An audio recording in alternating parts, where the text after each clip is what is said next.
Your English is good. But in meetings, emails, and conversations at work, native speakers use phrasal verbs constantly, and if you do not know them, you miss half of what is being said. Today we are fixing that. 20 phrasal verbs you will actually use at work.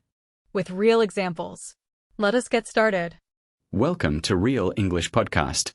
Today's episode is about phrasal verbs in the workplace. These are the combinations of verbs and prepositions that native speakers use in every meeting, email, and conversation at work. We will do 10 now and 10 after the break, each one with a real example from a work situation. Listen for the phrasal verb, then listen for how it sounds in natural speech. Number 1. Bring up. To bring something up means to mention or introduce a topic. Can I bring up something before we move on? She brought up a really good point. Number 2. Follow up. To follow up means to check on progress after something. I will follow up with them tomorrow. Did you follow up on that email? Number 3.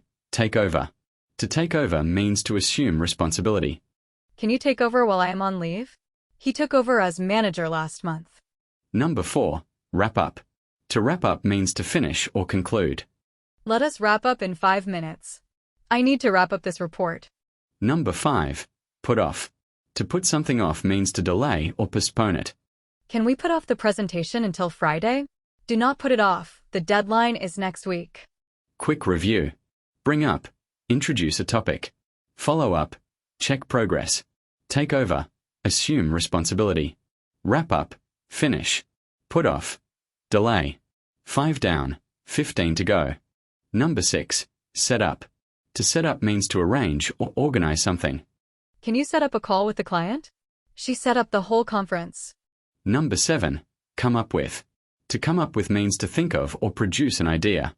We need to come up with a solution. He came up with a brilliant idea. Number 8. Go over. To go over means to review or check something. Let us go over the budget together. Can you go over my report before I send it? Number 9. Touch base. To touch base means to make brief contact to check in.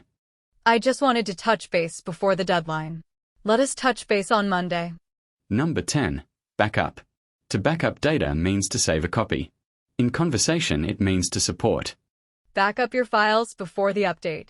Can you back me up on this in the meeting? Number 11. Hand in.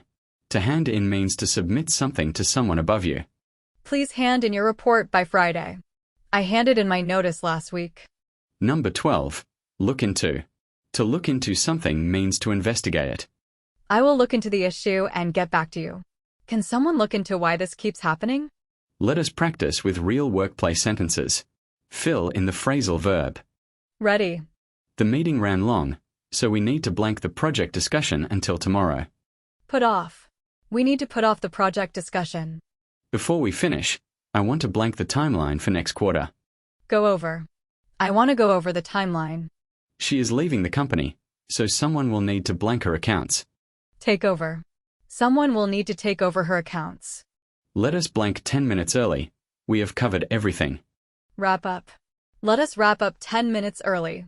Today's workplace phrasal verbs: bring up, follow up, take over, wrap up, put off, set up, come up with, go over, touch base, back up, hand in, look into.